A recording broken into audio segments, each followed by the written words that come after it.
poor African woman entered the wrong suite and slept in the Arab executive's bed.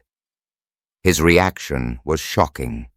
She had nothing but a torn coat, a fading hope, and the strength to keep walking.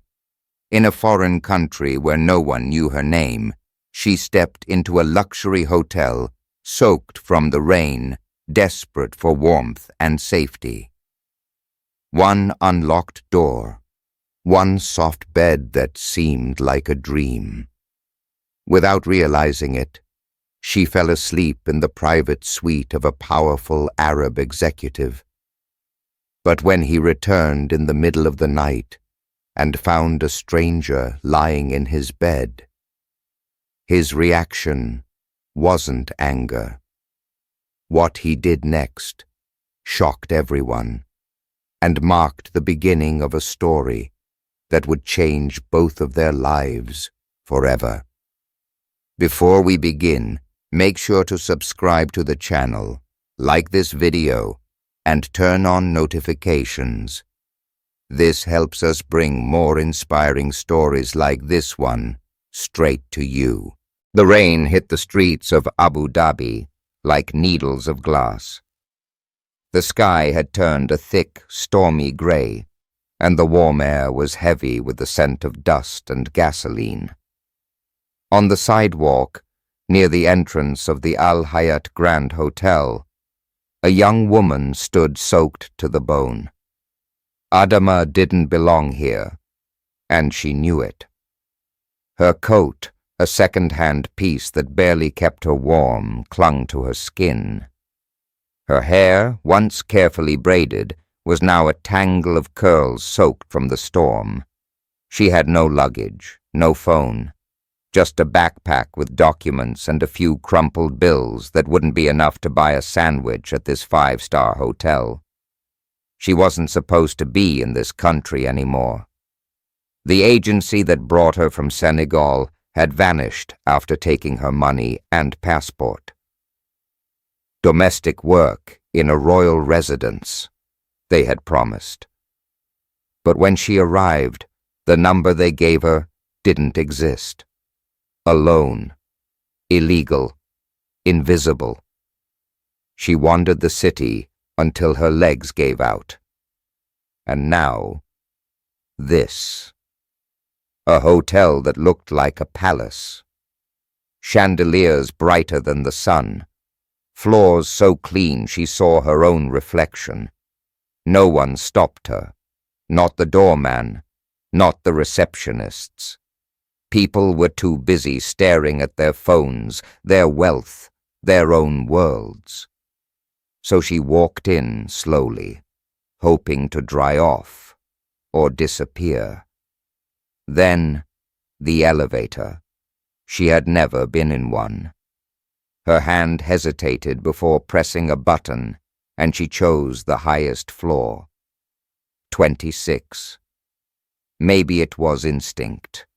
Maybe fate.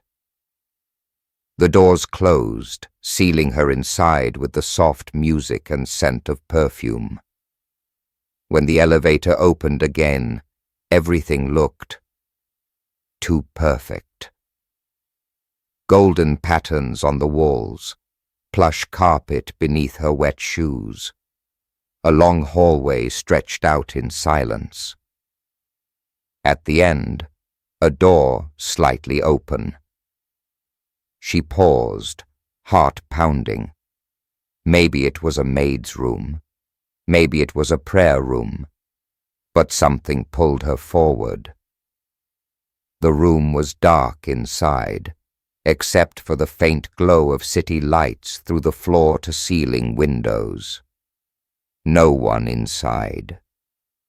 Just a massive bed, dressed in white linen and embroidered gold pillows. It looked like a dream. She took one step inside, then another. Adama dropped her backpack on the floor, removed her wet coat, slipped off her shoes. She pulled the duvet back gently, like it might shatter. Her body hit the mattress, and it was the softest thing she had ever felt. She didn't even realize she was crying. Within seconds, she was asleep.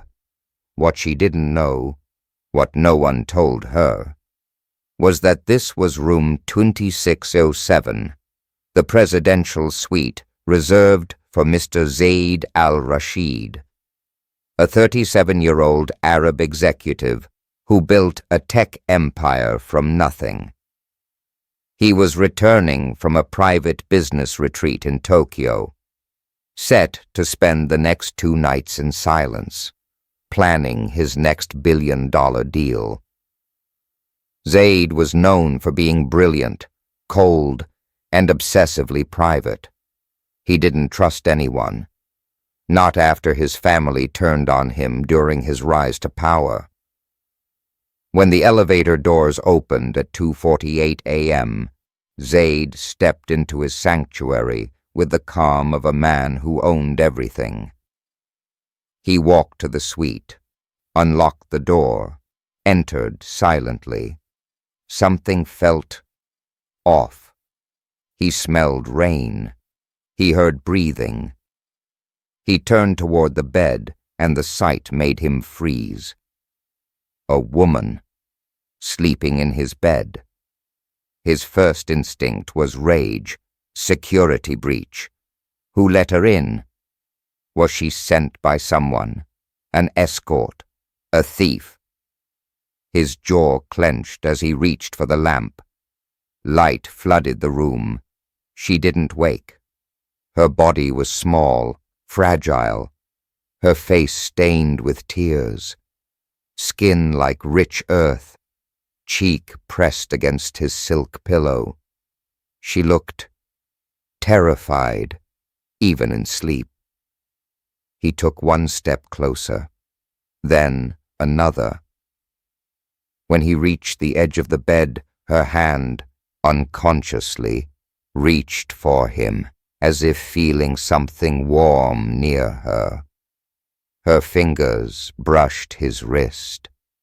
"Thank you," she whispered, eyes still closed. Zaid stood motionless. For the first time in years, he didn't know what to say. The morning sun pushed softly through the curtains of room 2607.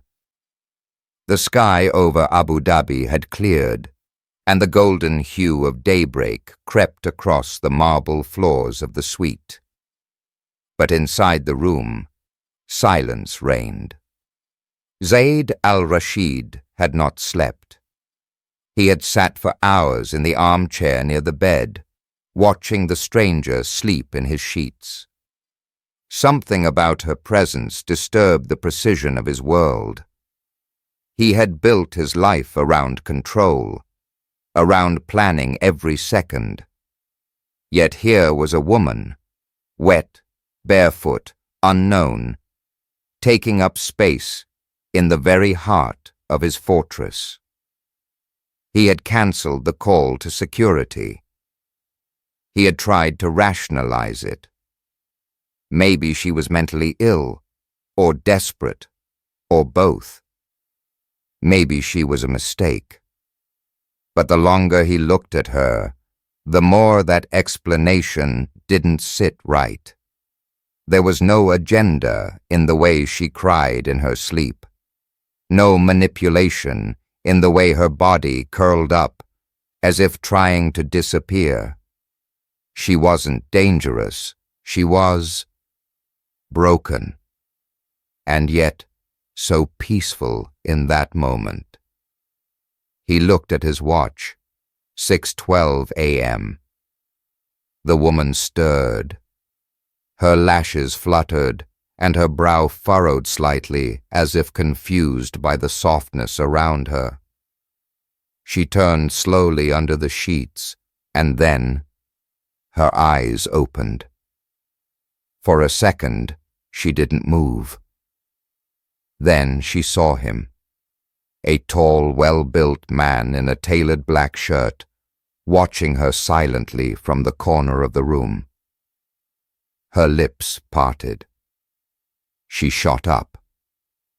The duvet fell from her shoulders, revealing her thin tank top and trembling arms. Her eyes darted around the room, searching for an escape, for her coat, her backpack, anything.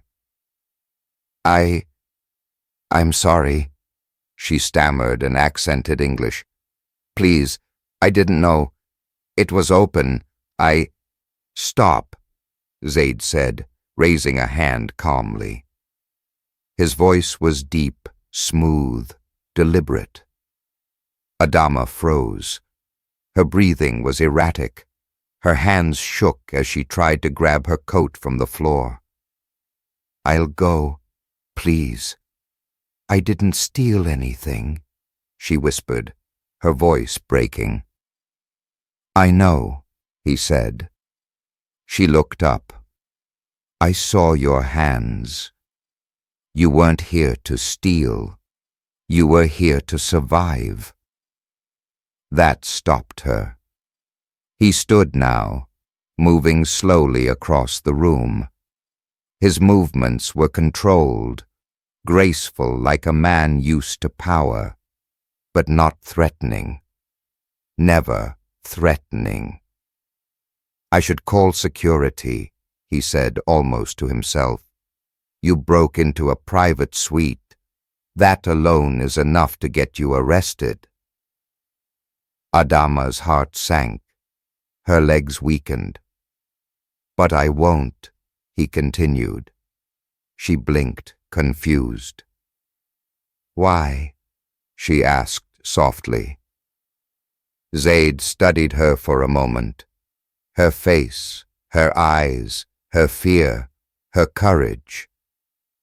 Because something tells me you've been punished enough already. She lowered her gaze, lips trembling. I didn't mean to cause trouble, she said. I just needed a bed. Just one night where I didn't feel like I was dying. Her voice cracked.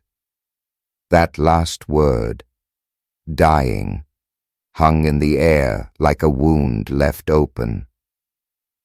He could have walked away then. He could have told her to leave, silently, discreetly. No consequences, no names. But something inside him, the part he had buried under contracts, money, and headlines, refused. You speak English? He asked. She nodded. What's your name? Adama, she said, her voice small.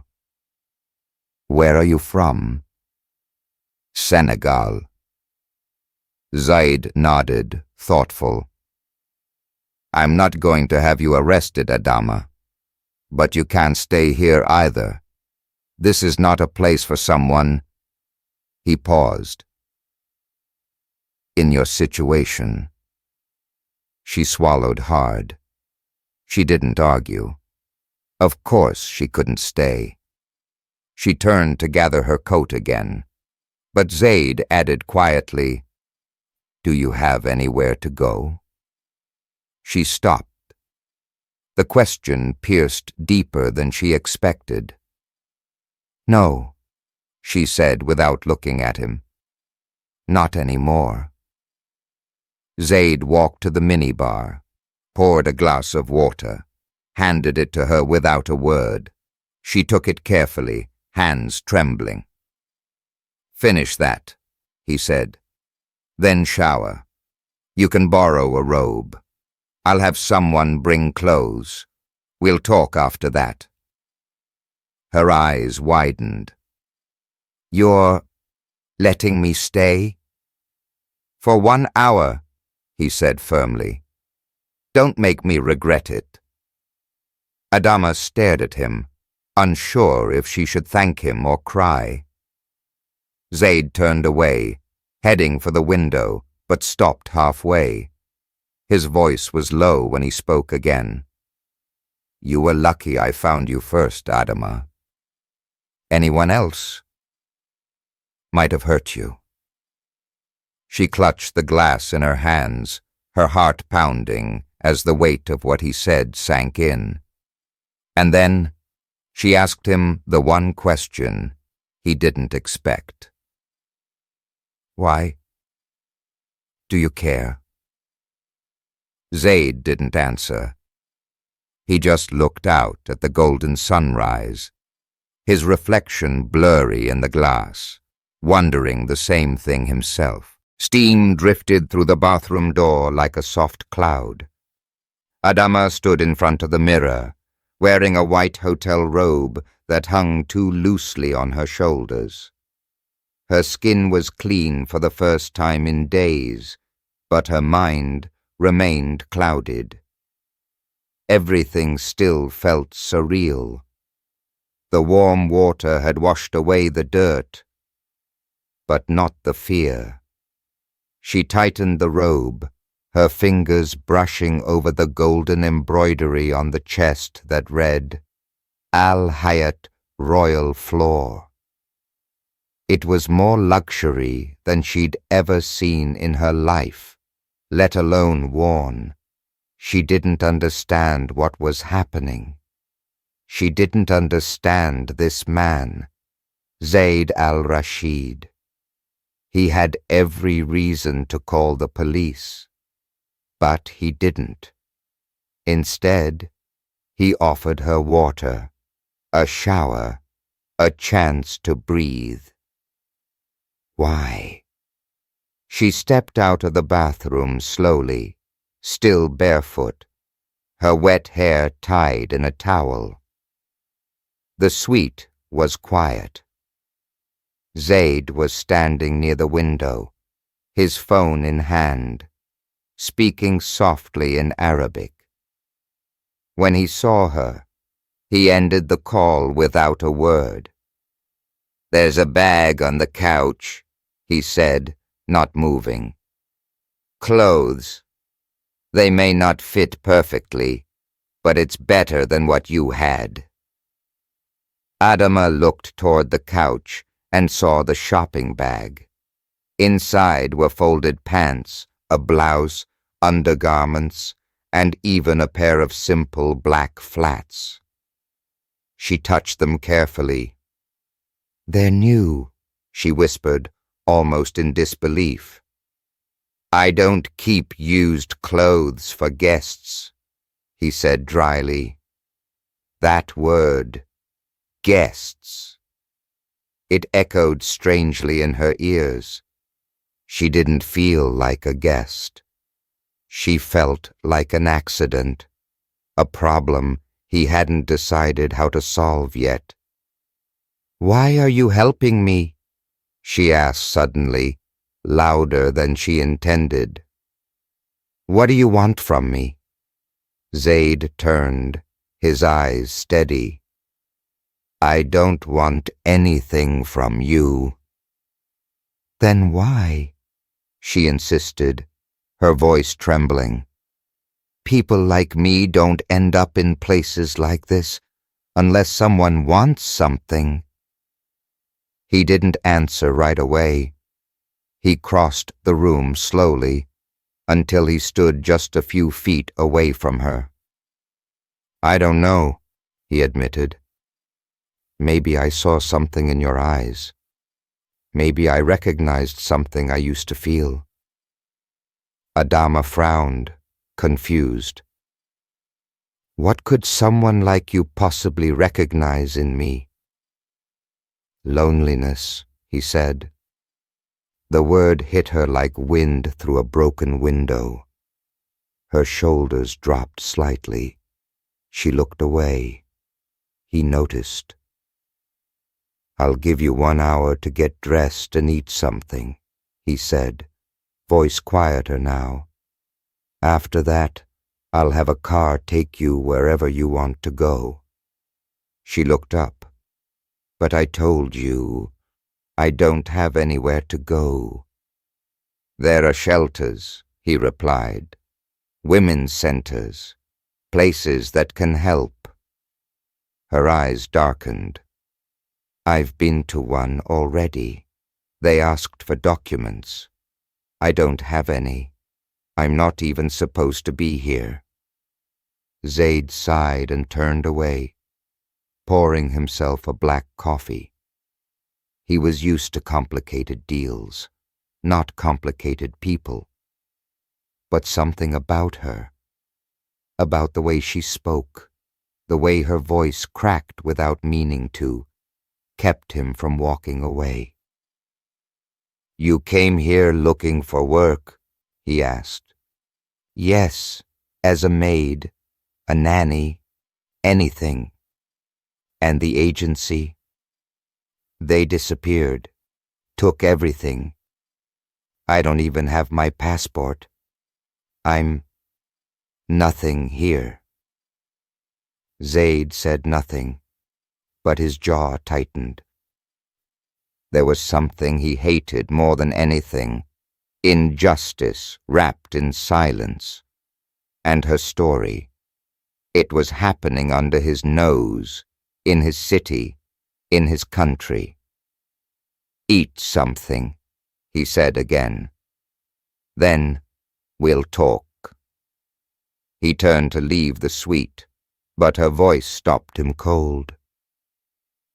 "If I told you I used to play the piano," she said, "would you believe me?" He turned slightly, brows raised. "You?" She nodded. "At a church, back home. I had dreams once. They feel like someone else's now." Zaid looked at her for a long moment.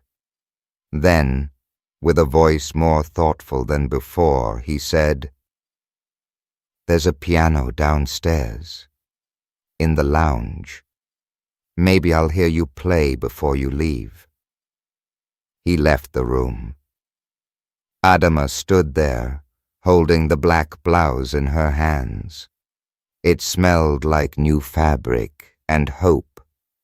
She hadn't played in years. Her fingers had forgotten music. But something in her chest stirred again.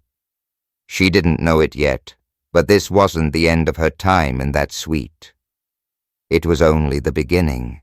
The lounge on the mezzanine floor of the Al Hayat Grand Hotel was drenched in early light. Golden reflections bounced off crystal walls. There were no guests this early, just staff setting tables for the breakfast crowd, and soft instrumental music humming from hidden speakers. In the far corner, near a fountain that whispered softly, stood a grand piano.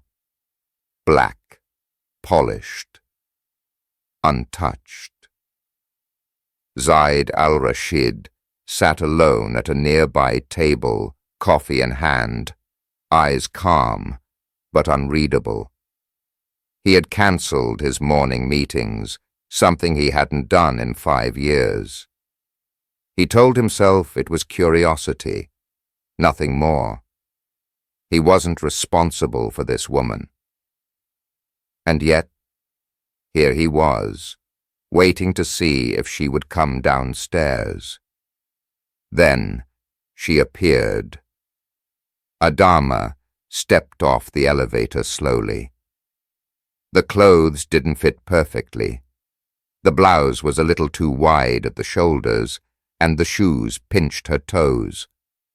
But she held her back straight, her chin lifted with quiet dignity.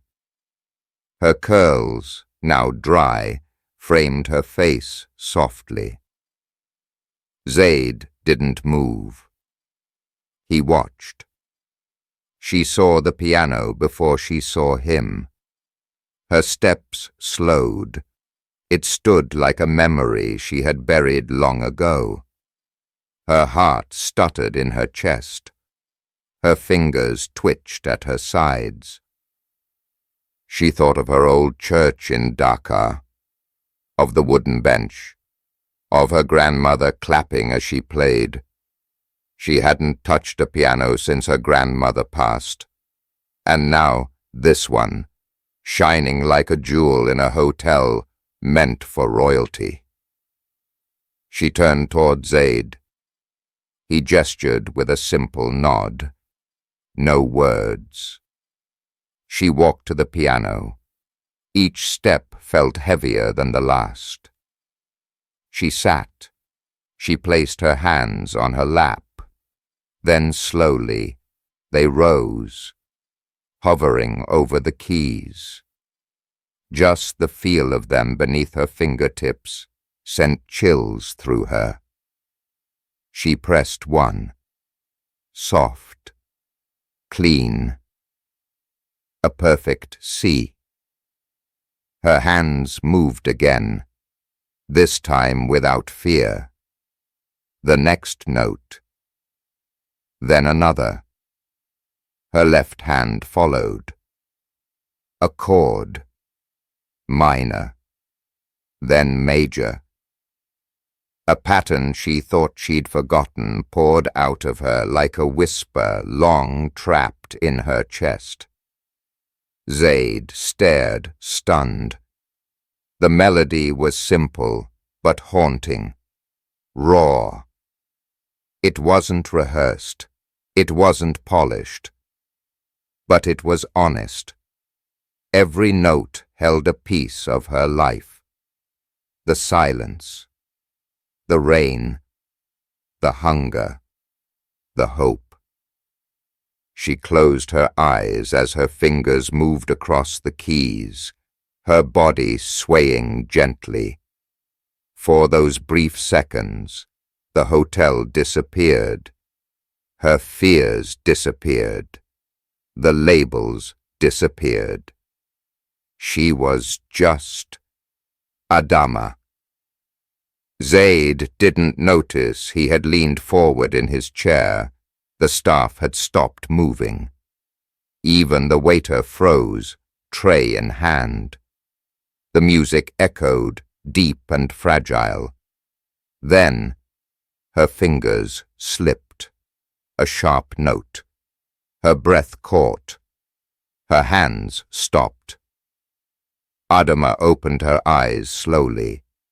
Her heart sank. The moment was gone. She stood up quickly, embarrassed. "I'm sorry," she whispered, backing away from the piano.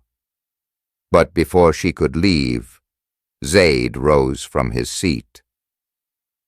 "You played like someone who's lost something," he said, walking toward her, "and someone who still hopes to find it." Adama didn't know how to respond. No one had ever spoken to her like that. Not about her music, not about anything. "Don't be sorry," he added. "You reminded this place that real beauty can't be bought." Her eyes welled. "I haven't played in years," she said. "I thought I forgot." Zaid looked at her, then at the piano. "You didn't." A silence passed between them, heavy but gentle. Then he surprised her again. "There's a charity gala next week," he said. "At the Cultural Palace. I'm one of the sponsors. They're always looking for performers." Adama's eyes widened. I'm not ready for something like that." "You weren't ready to sleep in a billionaire's bed either," he said flatly. "And yet, here we are." She blinked. He'd said, billionaire. "I thought you were just a businessman," she murmured. He smiled slightly. "That's the polite word." Adama looked down, nervous again. "You don't have to decide now," Zaid said. "But if you want help, a real start, I can open a few doors." Her breath hitched. "And what do you want in return?" she asked softly. He paused. Then, with complete honesty, nothing, except maybe to hear you play again. Before she could reply, his phone buzzed. He stepped away to answer. Adama looked at the piano, then at her trembling hands. Something inside her was waking up. But just as she reached to touch the keys again, a tall, elegant woman in a black suit entered the lounge, walking straight toward Zaid. Her lips curved into a sharp smile. "Zaid," she said coolly. "Still rescuing strays, I see." Adama froze. Zaid turned, and for the first time since she met him, his face went cold. Adama stood perfectly still. The woman was tall, striking, dressed in a black fitted suit that matched the sharpness of her voice. Her long hair was pulled into a sleek braid, and her heels clicked on the marble floor like gunshots. Zaid didn't smile. "Noura," he said flatly. Noura al-Husseini. The name didn't mean anything to Adama, but the way Zaid's shoulders stiffened said enough. She was not just someone passing through. She was part of his world, the kind with cold hands, cold eyes, and diamond rings. "I see your taste in women has shifted," Noura said, her gaze slicing toward Adama. "Very poetic, the lost soul in your royal bed." Adama's face flushed with heat. She lowered her eyes, suddenly aware of everything. Her too big blouse, her trembling hands, her presence in a place where people like her didn't belong. Zaid's jaw tightened. "That's enough," he said. "Oh, come on," Noura smiled. "I'm not judging, just surprised. Usually you keep your charity work in the boardroom, not your bedroom." Adama took a step back. "I should go," she whispered, barely audible.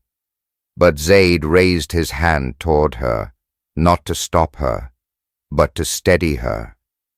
His voice was low but firm. "Stay." Noura's eyes narrowed.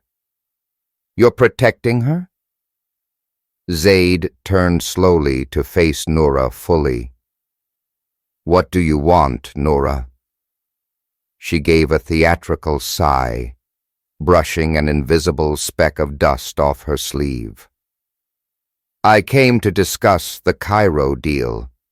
I assumed you'd want to review the proposal before the investors' dinner. This is neither the time nor the place. Apparently, you're busy." She cast another glance at Adama. "With other things." Adama felt exposed, like a child in a room full of weapons. She hated this feeling, the one she'd known since childhood, the one that told her, "You're not enough." Zaid finally moved toward her. "This is Adama," he said, his voice clear. "She's a guest. Show some respect." The word guest hit Noura like a slap, but she recovered quickly, offering Adama a tight, fake smile. "My apologies," she said. "I didn't realize you were special." Adama gave a small nod, barely able to speak. Zaid turned back to Noura. "We'll reschedule. I'll call you." "You always do," she said coolly. Then, with one last glance toward Adama, she added, "Just be careful who you let into your world, Zaid. Not everyone who needs saving is worth it." She turned on her heel and walked away, her perfume lingering like smoke. Silence fell again. Zaid exhaled, long and tired. "I'm sorry," he said, finally turning to Adama.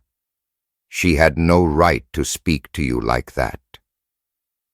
"It's okay," Adama said quickly. "She's right.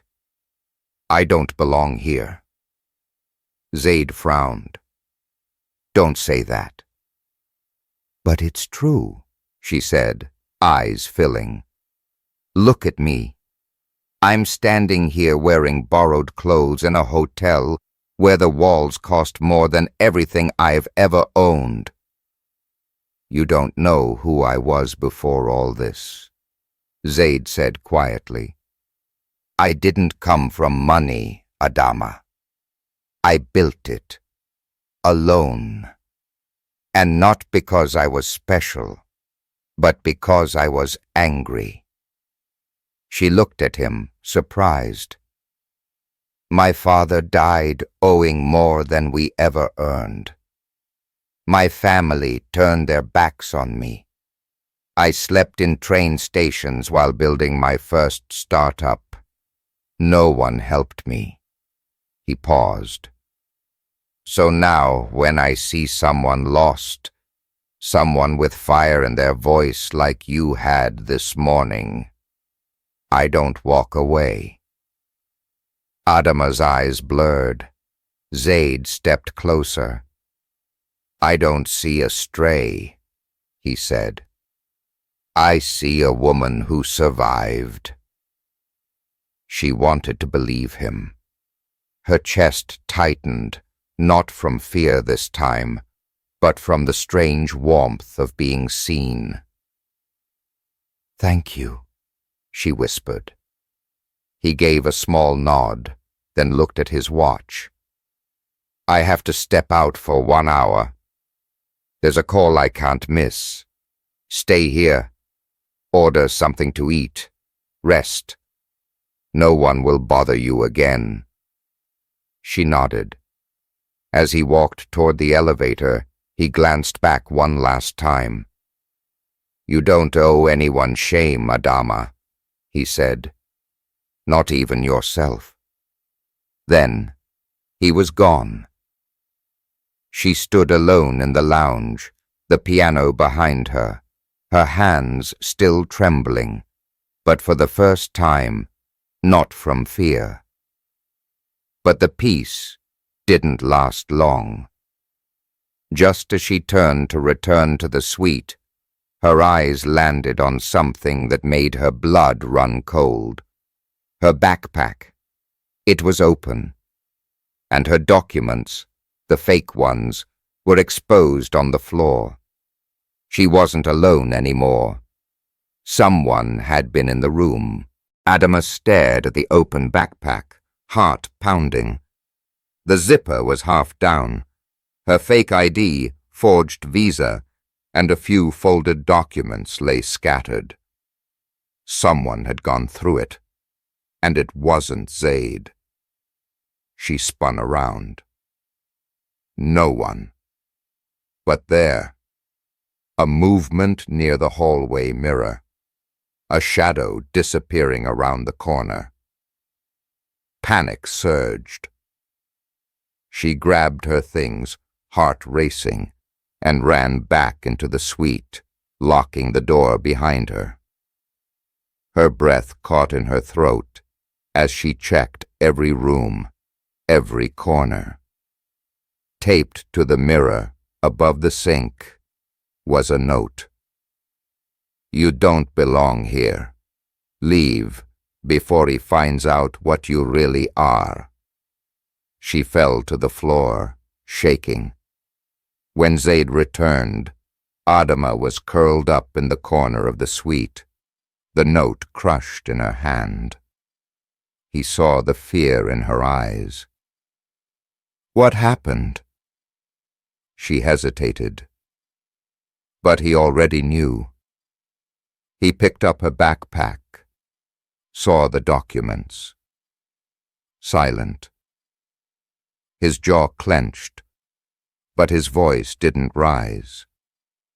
Fake papers, he said.